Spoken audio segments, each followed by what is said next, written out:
Here we have a review of the SH Figuarts Cooler final form. And right off the bat, we can see the packaging for this is much larger because it is a bigger figure. Comparing it to the Super Saiyan Full Power Son Goku, you can see just how much bigger the packaging for this figure actually is. Now looking at the packaging, we do have the standard viewport to see the figure, as well as some promo art there on the front. The promo art does continue onto the side of the box. We have some additional shots on the back, some legal here at the bottom. Nothing on the other side. Another promo shot there on the bottom, and then nothing on the top. And now to review the accessories. So Cooler does come with an alternate head. This is an unmasked or unarmored face where you can see his nose and mouth. The paint application does look pretty good here. Do have some paint wear there on the ear on mine, but overall the paint app is pretty good, fairly clean. We also have 3 pairs of alternate hands. So an open palmed hand, more of a partial grip hand, and a hand with the index finger pointing out with the index finger slightly curved. And to compare these hand sizes to the other Figuarts figures, we do have the open palmed hand with a Saiyan raised on earth sort of grappling hand. You can see the hand size is much larger on Cooler. Also comparing it to the final form Freezer, we can see again the hand size is much larger on Cooler. We also have an alternate pair of feet. These are gripping feet. And the detailing here does look pretty good. We have a little bit of the wrinkles there around the knuckles or the joints, and the paint is pretty clean.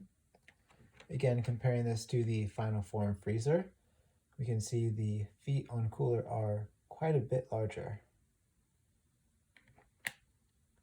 Finally, we do have the tail, which is not really an accessory, but it does come packaged separately. So I'll review it individually. The tail is articulated. So we have a nice bowl and hinge there, halfway through the tail, also at the base of the tail. Again, some nice sculpting in there with some wrinkles and creases where you would expect the tail to be bent. So it does look pretty nice. And now to review the figure. So immediately I do see some very nice detailing on Cooler. Bringing it in closer, we do see those nice crevices that we saw on the tail carried over onto the armor here in the shoulders, as well as on the upper torso there, on the chest. That does continue here into the head, as well as onto the forearms and the shins. We also have some nice shading here on the thighs, as well as on the biceps.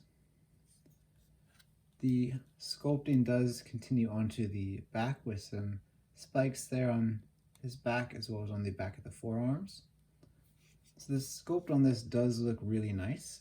The paint looks pretty clean as well. We do have the nice shine and gloss to these pieces of armor with the blue, which does look very, very good. Now in terms of articulation, we'll put the tail in first. And it is a little tight trying to get this in here.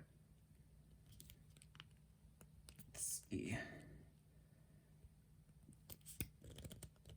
There we go. And with the hinge facing vertical, we do have some nice up and down motion. If we twist it, we twist the actual joint, then we can get that range of motion side to side instead. Now for the joint halfway through the tail, do have fairly decent range. It is blocked a little, but still pretty decent.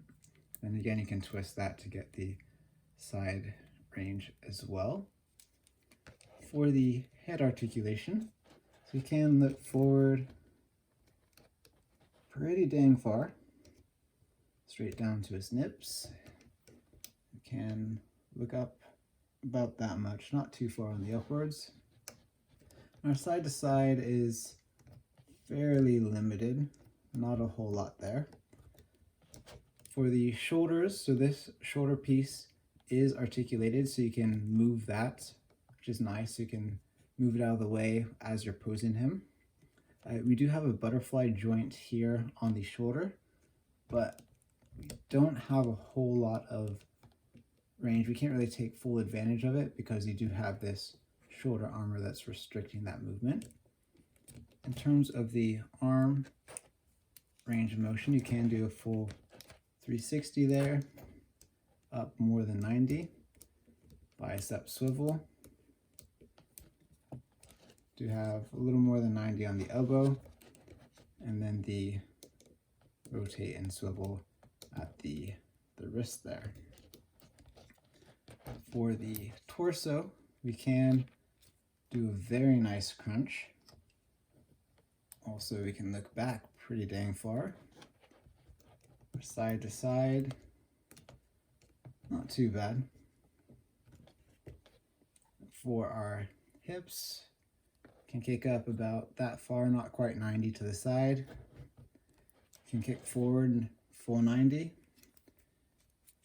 Can kick back pretty far, but it does go out when you kick back. But you can pretty much kick almost the back of his head, which is pretty nice. We do have that hip swivel there. And then about 90 degrees on the knee. And good rotate and swivel at the feet. Now we can swap these feet out with the clawed or clutched feet. This one is a bit tight to get in. May have to warm that up with water to actually get that on there. But let's see, we shouldn't, yeah, no issues putting the flat foot back on there. Yeah, so overall, the sculpt on this looks fantastic. The paint and detailing is great. The articulation is pretty strong as well, I would say. Not really much side to side on the head, but it's not a huge issue. Overall, very fantastic for this figure. Now, one issue I did notice with this figure after putting the tail on is that the tail does throw him off balance.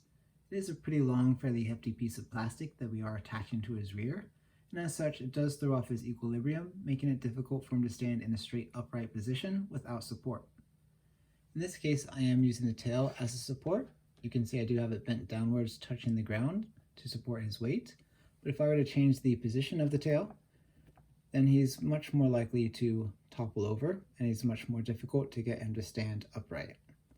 Now, I have had better luck putting the tail in a straight upright position, but even so, it's still tricky to get him to stand upright, and he's very fragile and can topple over pretty easily. So I would recommend having him either on a stand or putting him in a wider stance to help balance him out. For our height, Cooler does stand at about 7 3/4 inches tall. And for our size comparisons, here we have Cooler next to the SH Figuarts Resurrection Frieza. And here we have him next to the SH Figuarts Super Saiyan Full Power Goku and the SH Figuarts Majin Buu or Super Buu. And here he is next to the SH Figuarts Adult Gohan Event Exclusive and the SH Figuarts Majin Vegeta. And here he is next to the SH Figuarts Gotenks and the SH Figuarts Kaioken Goku with the powered up hair. Overall, the final form Cooler is a massive and beautifully done figure. Now, it does have some issues with balance once you attach the tail, and in my case, I did have some difficulty swapping out for the clutched feet, but I'd say those are pretty minor gripes in comparison to just the large size of the figure, as well as the beauty and the detailing of the sculpt. Truly, I would say this is a great addition to the Dragon Ball Figuarts line, and if you're interested in Cooler, I would definitely recommend this figure.